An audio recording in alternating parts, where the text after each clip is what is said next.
नव भारतीय शिव वाहतूक संगठना भाजपा ट्रांसपोर्ट सेल महाराष्ट्र द्वारा पोल खोल मेलावा का आयोजन भाजपा नेता हाजी अराफात की तरफ से बांद्रा के रंग शारदा सभागृह में रखा गया।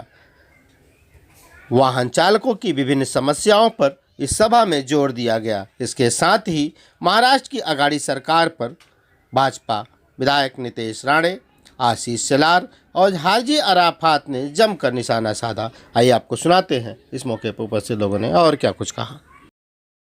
किस तरीके से उनके परिवार को न्याय देंगे, कोई सुनने वाला नहीं, कोई बोलने वाला नहीं है।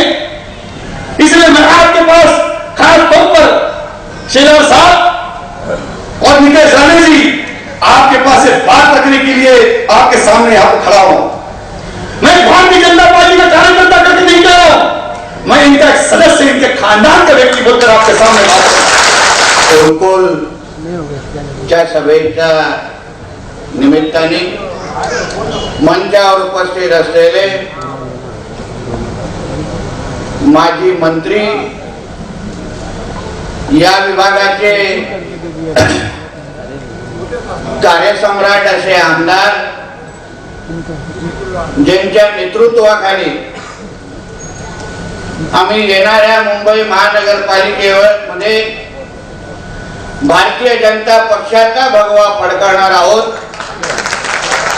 ते सन्मान्य आशीष शेलार साहेब, आपल्या या वाहतूक संघटनेचे अध्यक्ष, माझे मित्र सन्मान्य हाजी अराफात जी, भाजप वाहतूक संघटनेच्या या पोलखोल सभेच्या निमित्ताने मी माझे विचार मांडण्यासाठी इथे आवर्जून उपस्थित आहे। आपल्या सगळ्या जणांना माझ्या नंतर सन्मान्य आशीष शेलार साहेबांचे विचार ऐकायचे आहेत, पण त्या अगोदर या पोलखोल सभेच्या निमित्ताने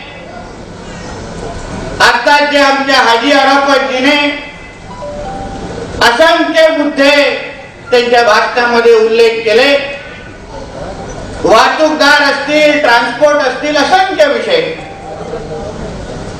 अतिशय पोटतिडकीने मांडले। मी एक विषय, एक जे काहीतरी मुद्दा मांडला त्याच्यावर मी निश्चित पद्धतीने मान्य करतो की ते भाषण करत नव्हते। हाजीबाईंनी जे काही मुद्दे मांडले ते हृदयातून मांडले, हे ते मी आवर्जून आपल्याला निमित्ताने उल्लेख करेन। असंख्य विषय हाजीबाईंनी इथे उल्लेख केला। मुंबई भरामध्ये मुंबईचे आमचे अध्यक्ष सन्मान्य लोढाजी असतील, आमचे शेलार साहेब असतील, आमचे सन्मान्य देवेंद्र फडणवीस साहेब असतील, या सगळ्यांच्याच मार्गदर्शनानुसार मुंबईच्या कानाकोपऱ्यामध्ये आम्ही भारतीय जनता पक्षाचे सगळेच कार्यकर्ते, पुढारी, आम्ही जनतेच्या समोर हे पोलखोल सभा आम्ही येऊन जनतेशी संवाद साधतोय। त्याच्या मागचा हेतूच एवढा आहे की महाराष्ट्रामध्ये असलेले हे महाविकास आघाडीचं सरकार, मुंबईवर असलेले हे शिवसेनेचा जो कारभार आहे, त्या सगळ्या बाबतीमध्ये आमच्या माध्यमातून चिरफाड व्हावी, जनतेला आम्ही सत्य सांगावं, जेणेकरून येणाऱ्या मुंबई महानगरपालिके निवडणुकीमध्ये भारतीय जनता पक्षाला आपण मतदान का करावं, याबद्दल आपल्यासारखे सगळेच लोक विचार करून मतदानासाठी निघतील। इसके लिए हमारे नितेश राणे साहब ने छक्के पे छक्के मारे आणि या दोघांनी मला काही बोलण्यासारखं सोडलेलंच नाही। खऱ्या अर्थानं हे दोघेही जे बोलत होते ना, ही मुंबईकरांची दर्द व्यथा बोलत होते। हाजी अराफात म्हणाले की आज सभागृहात जे कोणी बसले यातल्या कोणाला सुखाचा अनुभव या महाराष्ट्र विकास आघाडीच्या सरकारमध्ये मिळालेला नाही. दर्द आणि दुःख हे मुंबईकरांना आणि राज्यातल्या जनतेला पाचवीला पुजल्यासारखं आहे. आणि या सगळ्या परिस्थितीमध्ये या पोलखोलच्या सभा आम्हाला करायला लागत आहेत. याचं कारण आहे की इथे बसलेले केवळ नाही, संपूर्ण मुंबई शहरात आणि राज्यात ज्या सगळ्या समस्या आहेत त्या मांडायच्या कुठे हा प्रश्न. खरं तर राणेसाहेब, या सगळ्या समस्या मांडायची जागा हे महाराष्ट्राचं विधानसभा, मुंबई महानगरपालिकेचं सभागृह आहे. पण गेल्या 2 वर्षामध्ये विधानसभेची अधिवेशन संपूर्ण झाली नाही.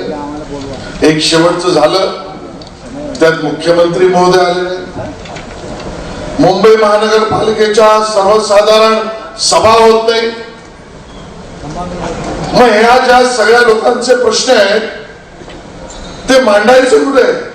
लड़ाई में मजदूर को साथ में होना पड़ेगा और उस लड़ाई का अंजाम क्या होगा वो मैं इतनी 4 लाइनों में बयां करता हूं क्योंकि आपके लिए लड़ना है बीजेपी ने तय किया है. कुछ देर की खामोशी है, कुछ देर की खामोशी है, फिर शोर आएगा. तुम्हारा सिर्फ वक्त आया है, हमारा दौर आएगा. बहुत बहुत धन्यवाद. एक रिक्शा वाला, टैक्सी वाला, टेम्पो वाला, ट्रक वाला और अल्पसंख्यक समाज का हमने दुख रखा. ये जो कोई लोग साथ में जुड़े थे, आए थे, ये बड़े तकलीफ से आए थे. इनके पीछे जो तकलीफ है वो हमने बात रखी. इस पोल खोल मेड़ावे के माध्यम से हम सरकार तक के माननीय उद्धव ठाकरे साहब तक के आवाज़ पहुंचाने का काम किया.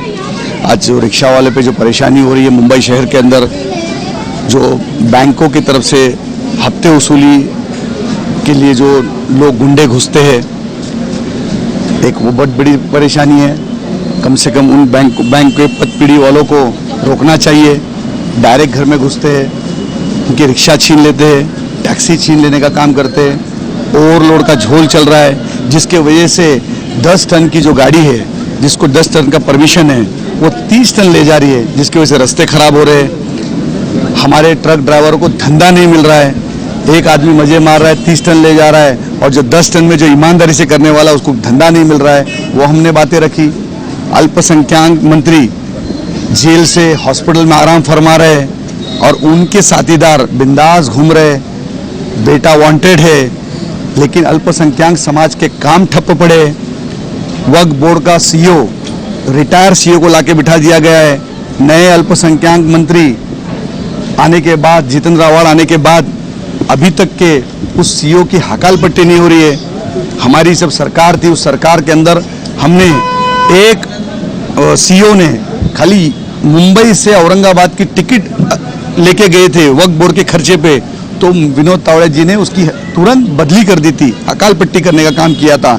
यहाँ तो रिटायर ऑफिसर को इन्होंने लाके बिठाया और पूरे पगार देने की बात कर रहे. मस्जिद, मदरसों, दरगाह के पैसे से, हमारे मस्जिद के जो ईद में जो रमज़ान में जमा होते हैं, उस पैसे से उसको पगार देने की बात कर रहे हैं. तो ये मुसलमानों की ज़मीन पे हाथ मारने का काम, मुसलमानों की मस्जिद मदरसों के गले तक जाने का काम, ये सारी हमने बातें रखी. हम ये सारी बातें मैं देवेंद्र जी के पास में पत्र लेके जाके सब दूंगा. आने वाले अधिवेशन में आवाज़ उठाएंगे. ज़रूरत पड़ी महाराष्ट्र के मुख्यमंत्री जी को भी एक निवेदन दूंगा कि ये सारी जो चीज़ें हो रही है, अल्पसंख्यक मंत्री के जो कारभार करने वाले साथ में, जिनके उल्टे सुलटे अंडरवर्ल्ड से संबंध घूमने वाले ऐसे कुछ बिल्डर खुलेआम घूम रहे, उनके ऊपर कार्रवाई होनी चाहिए. वो सारी बातों का पोल खोल किया. रास्ते पर मुंबई पुणे एक्सप्रेस हाईवे, जो हम सोचते हैं कि हम जल्द से जल्द एक्सप्रेस हाईवे से हम हमारे मंजिल तक जाएंगे, हमारे गांव पहुंचेंगे, मुंबई से पुणे पहुंचेंगे, मुंबई से कोकण पहुंचेंगे, मुंबई से गोवा पहुंचेंगे, मुंबई से नागपुर पहुंचेंगे. लेकिन वो रास्ते फट गए. उस रास्ते के अंदर बड़ी बड़ी दरार आ गई है, सूख गए. खड्डे पड़ गए, बरसात आने वाली है, हमने वो बात रखी कि बरसात की वजह से बहुत सारी तकलीफें होगी, पानी जमा होगा, गाड़ी स्किड करेगी, एक्सीडेंट हो रहे, रोज एक एक्सीडेंट खंडाला घाट में हो रहा है, रोज एक परिवार बेघर हो रहा है, किसी के पिताजी दुनिया से जा रहे हैं, किसी की माँ जा रही है, किसी का परिवार जा रहा है, किसी का बच्चा जा रहा है, लेकिन इस सरकार सुनने के लिए तैयार नहीं है।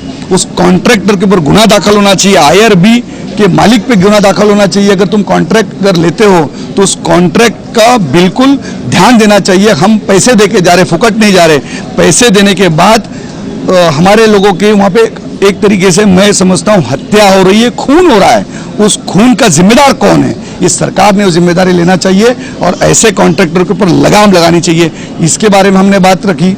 हमने जो लाइसेंस, बोगस लाइसेंस दे रहे, जिनका कोई भी ठिकाना नहीं है, जिनको आज एक दिन में 500 हजार लाइसेंस इशू हो रहे, कोई ट्रेनिंग नहीं कर रहा है, कोई मोटर ट्रेनिंग स्कूल में नहीं जा रहा है, लेकिन दलालों के जरिए डायरेक्ट लाइसेंस दिए जा रहे, हैवी लाइसेंस दिए जा रहे, लाइट व्हीकल के लाइसेंस दे रहे, बस के दे रहे, ट्रक के दे रहे।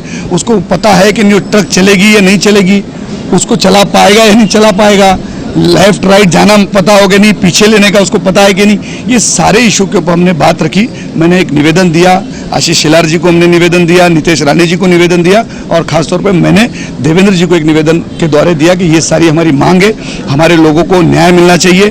मैं एक लीडर बन के बात नहीं कर रहा था, मैं एक इनके परिवार का हिस्सा बनकर आज मैंने उधर अपनी बातें रखी। हाजी भाई, अगर आपकी ये सब मांगों पे अगर नहीं सुनती है सरकार, जिस तरह से आपने एक एक करके बड़े बड़े स्कैम ओपन किए हैं, जाहिर सी बात है अभी आपने सब वीडियो देख के सरकार भी एक्शन में आएगी। अगर नहीं होता तो आपने अंतर मोर्चे की भी बात की। बिल्कुल, मैंने कहा कि कुछ दिनों के अंदर 26 तारीख को आने वाले जून को मैं वाहतुक संगठन की जो बरखास्त, आज ये जितने भी लोग नजर आ रहे थे, कोई पदाधिकारी नहीं थे, ये सब सभासद आए थे, हमारे मेंबर आए थे, पदाधिकारियों का मेड़ावा नहीं था। पदाधिकारी की डिक्लेरेशन 26 जून को होगी। उसके बाद जगह पे जहां जरूरत पड़े वहां हम घंटा नाद करेंगे।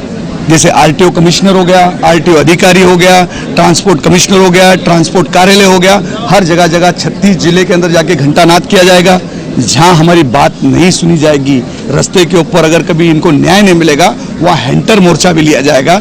संघर्ष करने के लिए हम तैयार है। सरकार को इसके ऊपर जो एक्शन लेना बिल्कुल ले सकती है। हम 1000 बार इन वाहतुकदारों के लिए, इन रिक्शा चालकों के लिए 1000 बार भी जेल जाना पड़े, ये हाजी अराफात शेख जाने के लिए तैयार रहेगा, लेकिन इनको न्याय दिला के रहेगा। हाजी भाई, क्या लगता है आपको ये जो अभी पिछले 2 साल गए, जो कोरोना का जो काल गया है, रिक्शा, टैक्सी, वाहतुक चालक जो उतार है, उनको बहुत परेशानी हुई, क्या आपको लगता है वो एक कोई गुस्सा लेके, आक्रोश लेके बैठे हैं? आज आप देखे होंगे जितने भी लोग बैठे हुए थे, उनके मन में कुछ ना कुछ दुख था, परेशान था। इस सरकार के अंदर उनके चेहरे पे हंसी कब आएगी, वो खुश कब हो गए? मैंने अपनी बात रखी, मैंने दोनों तरीके की बात रखी। कभी कोई अलग मुद्दा लेके बात कर रहा है, कोई अलग मुद्दा लेके बात कर रहा है, लेकिन रोजी का मुद्दा लेके कौन बात कर रहा है? इनकी रोटी रोजी कौन देखेगा? इनके परिवार के बारे में कौन सोचेगा? हर कोई अपनी अपनी बात रख रहा है, लेकिन हम इस देश के अंदर रह रहे, इस शहर में रह रहे, हम टैक्स भर रहे, हम टैक्स पेयर है, उसके बाद हमारे पे ये तकलीफ है, तो ये इस चीज़ का कौन करेगा? कोई करप्शन के अंदर जेल जा रहा है, कोई पैसे करोड़ों रुपए लेने में जेल जा रहा है, कोई अंडरवर्ल्ड से संबंध रख के जेल जा रहा है, तो यही सब देखेंगे क्या? ऐसे मंत्रियों के ऊपर एक्शन क्यों नहीं लिया जाता है और ऐसे गरीबों के ऊपर न्याय क्यों नहीं दिया जाता है? तो इनको न्याय दिलाने के लिए हाजी अराफात शेख संघर्ष करेगा। हमने एक मशाल मोर्चा किया था कुछ दिन पहले, रिक्शा टैक्सी चालकों का हमारा भाड़ा बढ़ना हमारा हक है।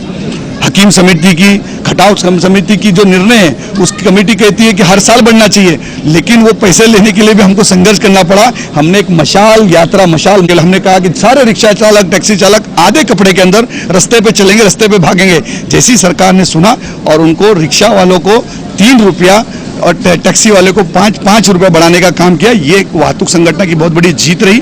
उसी तरीके से अगर संघर्ष करना पड़े, ये हाजी अराफात शेख पूरे महाराष्ट्र पर संघर्ष करेगा और रिक्शा टैक्सी चालकों को न्याय दिलाने के अंदर कामयाबी रहेंगे। मेरे लिए अल्लाह से दुआ करो कि मैं इन गौर गरीब जनता के लिए, इस चालकों के लिए रास्ते पे निकला हूँ, अल्लाह मुझे उसमें कामयाबी दे और इनके परिवार वालों को मैं न्याय दिलाने में कामयाब हो सकूँ।